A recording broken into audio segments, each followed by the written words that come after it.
All right, so we have the next session here with Chen. I'm just going to read the title because I probably forget it if I memorize it. So Spark and Shark bridges the gap between business intelligence and machine learning at Yahoo Taiwan. So I'm going to leave you with Chen, and if you have any questions after that, let us know. Okay, thank you. Thank you. Thank you. Hi. Okay. Hi, everyone. My name is Chen. I work at Yahoo Taiwan. And today, my topic is Spark and Shark bridge the gap between the business intelligence and machine learning in Yahoo Taiwan. I know it is a very long topic. So what I'm trying to do first is trying to simplify into one topic, 221. Why is 221?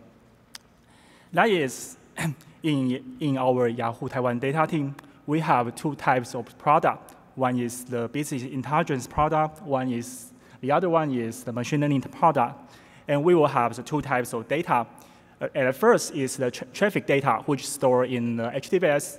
And then on the other side, we will have our transaction data, which is stored in the Oracle rack. And what we do is we using the Spark and Shark to build one unified data platform and serve for these two products. So before I start, I want to give you some abbreviation because I will keep using on and on and on. So EC stands for e-commerce. E-commerce is just like take something, for example, Amazon, which sell the products online, or eBay, which the seller can sell their unused stuff, and to the buyer, it's called e-commerce. And then we will have a BI. BI stands for business intelligence, which gives the user some data insight report, and then help them to make decision. And machine learning, ML stands for the machine learning. That is to do using the data to do some recommendation or forecasting. And MSTR is one BI tool that is the MicroStrategy, and it is used by our Yahoo Taiwan data team. So this is our team. My name is Chen. I'm the speaker, and I'm in charge of a Spark stack. And then we will have our team lead is Tim Shi, which is the BI expert, and then he also in charge of the ETL stuff. And then we will have Johnny, which is our Hadoop expert, and then he install and configure the whole Shark staff. So that's our team. And before that, when people say about Yahoo, they always think about the news homepage or some finance or sports. But you maybe not know in Taiwan. In Taiwan, Yahoo has a very, very strong business in the e-commerce. And this report is the last quarter's Taiwan's e-commerce unique user ranking report. And you can see at the top one stage is our Yahoo Shopping, which is like Amazon in Taiwan. And number two is the Yahoo Ocean, is like eBay in Taiwan. And then we will have our Yahoo Market, which is another kind of business model. So in Taiwan, Yahoo almost dominates the whole e-commerce market. So that means our data team has a lot of e-commerce data to deal with. So that will cause some problem. In our data team, we will have two different products and two types of data. So what is two different products? At first, we will have a BI product. Our BI product is our team to collect the data from the payment, from the traffic, and then we trying to combine it together and then generate some performance or traffic data to our user. Our user here is just the internal user, which is something like sales, marketing, or the boss. So if they look at the BI data, they will know, okay, in this quarter, our revenue is what number, and in the next quarter, which campaign, which direction do we need to focus on? And on the other side, we will have our machine learning. Machine learning product, it is we try to collect our data try to correlate the history data and then generate some personalization and the recommendation model. Take something, for example, if me, YC Chen, I really like sports. So when I see the Yahoo Taiwan shopping website, and then our machine learning product will know, okay, this man, YC Chen, he loves sport, so he will automatic recommend some workout equipment to me. And hopefully, if we got lucky, this view will convert to the sales. And then after we're talking about the different product, we will also have two types of data. One is the traffic data, one is the transaction data. The traffic data here, to give you some definition, is called users view the page or click the web page, and then this kind of data we call it the traffic data. And on the other side, we will have transaction data. Transaction data here is the user's payment history or checkout history. So if me, YC Chen, I buy a watch on our shopping site, and then the transaction data means the initial transaction, why is the buyer, YC Chen, and why is his credit card number 1111222, and something else. So that's why we call the transaction data. So why do I need to separate these two types of data? Because we handle it differently. In the first side, if we want to deal with the traffic data, when the user view or click something, and then we will have front-end beacon service. In a web page, maybe it's JavaScript agent, or in a mobile, we will also have a beacon service, and then beacon service will record the user's behavior and fire to the data highway. And data highway is the data processing pipeline, and then after the raw data flow into the data highway, and we will have some filter which can filter some robber data or filter some user in a blacklist. And then finally, we will have the filter data which store in the HDFS. On the other side, if we want to deal with the transaction data, or once the user buy this item or click this and buy this item, and then we will have payment API and store the transaction data into the ERP system, which is the tradition RDBMS, and then we will have some ETL to transform the data into our data mart data, which is Oracle Rec. So eventually, the transaction data will store in our data mart in the Oracle database. So the first question is, why can we combine these two data together? And the main reason why we do this, it is because in e-commerce, the transaction data usually it will update its status once you got a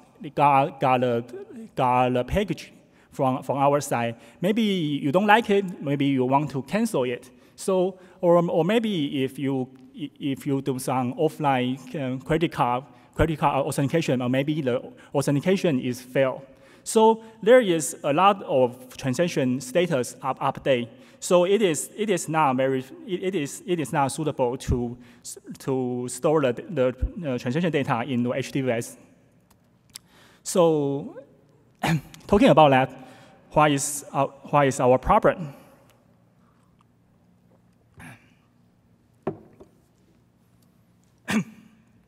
The problem is our two types of product, the BI or the ML, we want to leverage the two types of data. In the first side, with our BI products. In the originals, in the last decade, our BI system, we just developed two different report systems. One is the traffic report system, the other is the transaction report system. So if the marketing guy wants to see the transaction data, he have to go to the transaction report system, or if the sales want to see the last year's page view, he need to go to another reporting system, that is traffic reporting system. So if one day one day a marketing guy, he see July the revenue goes up, but he don't know why. So all he have to do is try to traverse all of these different systems, all of these report, and try to compare the same timeline, the same data, and try to find a meaning. And if he got lucky, maybe 1 or 2 days survey, or finally he found that in the other system, the traffic report system, the page view has the same trend in the same period. So finally he got a meaning. Okay, the revenue goes high in July. It is because the page view goes up in the same direction. But what if we can build a smarter report? We can combine these two types of data into one single BI report. And that would be perfect because when in the next time this marketing guy, the boss asks him why the July's revenue goes up, and then after he see this combined report, and he can immediately respond, okay, it is because the page view goes up. So combine these two data in one report, it will help our user to find the meaning behind the data. And for the machine learning products, and then a machine learning product in our point of view, the machine learning product, we have the traffic data, we have the transaction data. On the traffic data, the traffic data is users view and click, but we see it as more weaker intention. Why? If you look at some data inside of our report, our Taiwan Shopping's user analyze the male users' top 5 view category. The one is computer, of course. Two is camera. But in the top 5, we will have woman underwear. The reason it is very obvious because men tend to view underwear or underwear as model, but actually they don't buy it. So if we treat the traffic data is the only source of truth of our machine learning model, we may be recommending the male user the woman underwear, and then I can guarantee you the CTR, the click-through rate is higher, but it doesn't compare to the sales. So for our machine learning team's point of view, we must combine these two data, the traffic data and transaction data together, because transaction data has a stronger intention, a stronger signal. And then because it's just because you have already opened your pocket, you have already used the money to buy it, so that means you like it and you actually have a desire to buy it. But the transaction data has a very, very small amount compared to the traffic data. And in our use case, some category on our shopping site, some category the transaction data we almost cannot train a model because the data size is too small. So what we need to do is try to combine the traffic data and transaction data together, and then generate a more better machine learning model. So the question will transform to we have two different products, two types of data, and we need to build one unified platform. So what is the solution? In our first thought, it is very simple. We're trying to store all of our data on the Oracle rack, but it is not possible because the traffic data amount is higher than the transaction data. So if we need to move all of the traffic data into the Oracle database, the data movement time, the ETL execution time is small, is not possible. And then we also have to deal with the Oracle scaling issue. So we think it is not possible. On our second thought, we're trying to using the Hive. Hive is good because we're trying to migrate migrate the traffic data and the transaction data into a single combined data and using the Hive to serve for data platform.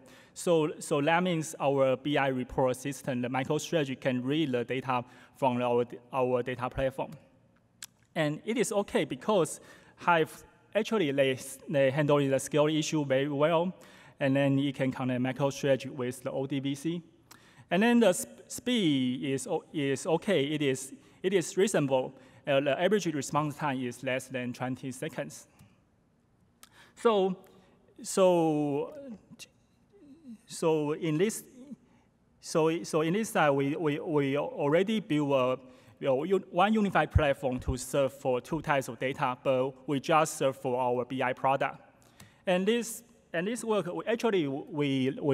we implemented it in the last year, and then we published it in last year's Hadoop Summit.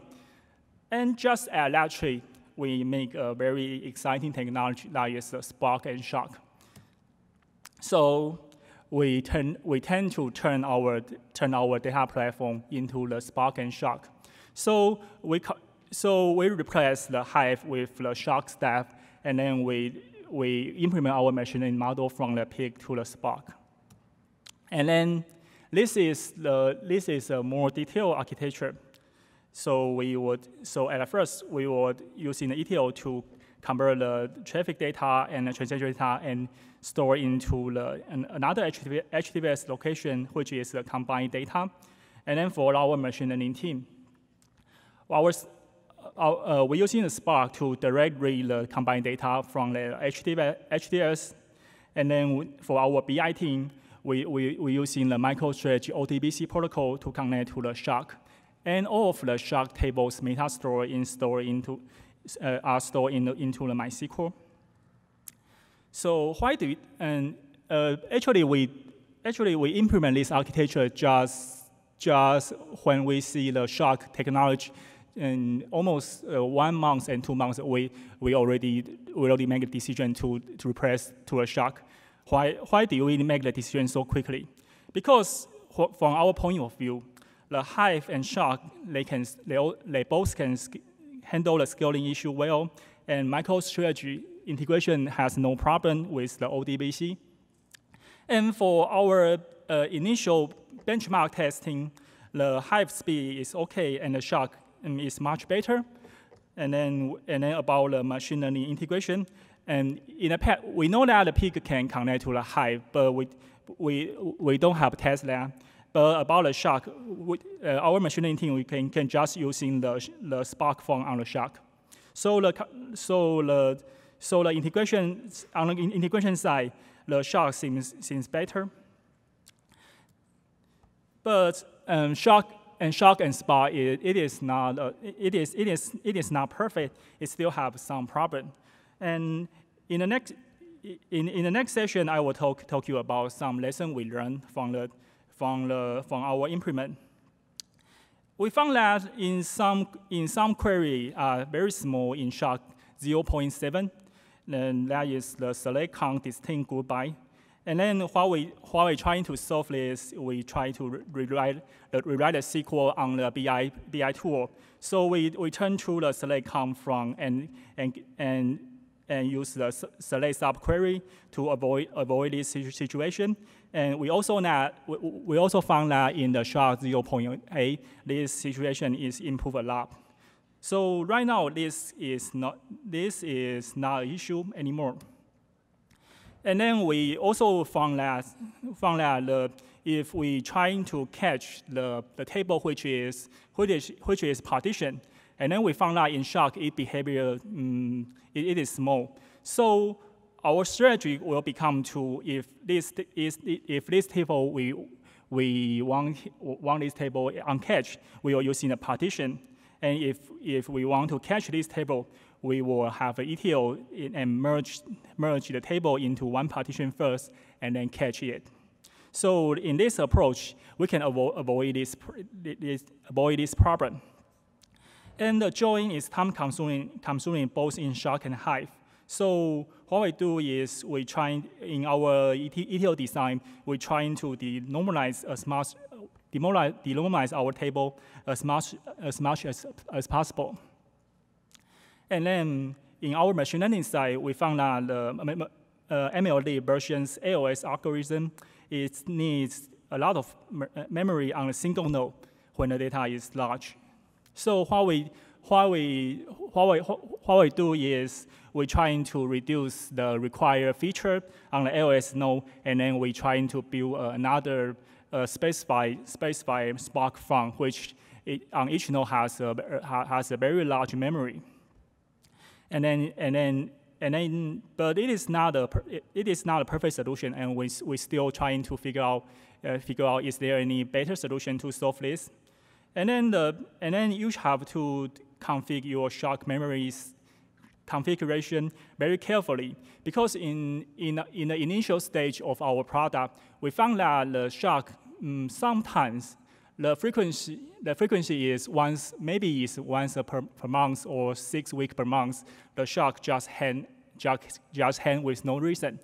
But right now, for this stage, we carefully calculate the whole memory size and then the shark table size. We found out this situation improved a lot. And then right now, for now on, we don't face this situation. And sometimes, it's just sometimes the Spark loss is executed with no reason, and we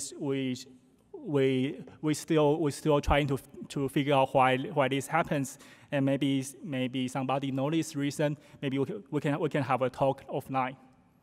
So as a result, this unified data platform, we launched this data platform at last year's Q4, and then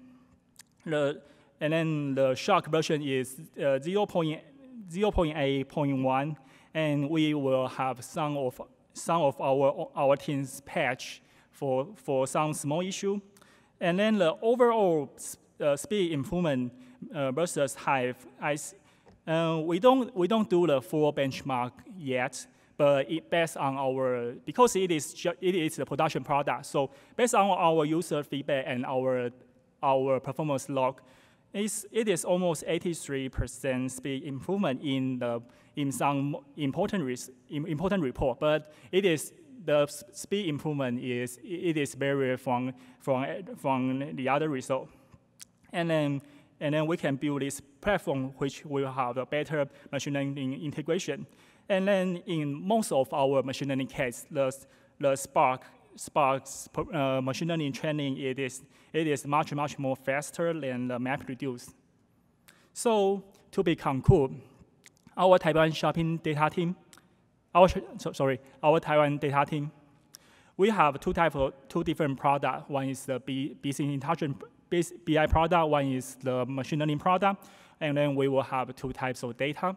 One is the traffic data, which is stored in the HDFS, and the others, on the other side, we will have transaction data stored in the Oracle RAC. And then we're using the Spark and Shark to build one unified data platform and serve both for these two products. For our future work, we are evaluating the Spark SQL and the Catalyst, and then we also know that the Spark SQL can connect the Hive. So because in some of our team, some of our other team other than the Yahoo Taiwan data team, they store their data using the Hive. So if we want to leverage the other team's data, we are trying to using the Spark SQL to connect to the Hive and then get the data and do some more fancy stuff. So right now it is all of work. And then this logo is Yahoo Taiwan's logo. It is not a global Yahoo logo. It has a slight different Yahoo logo. That means the Yahoo Qimo. So right now, do you have any question?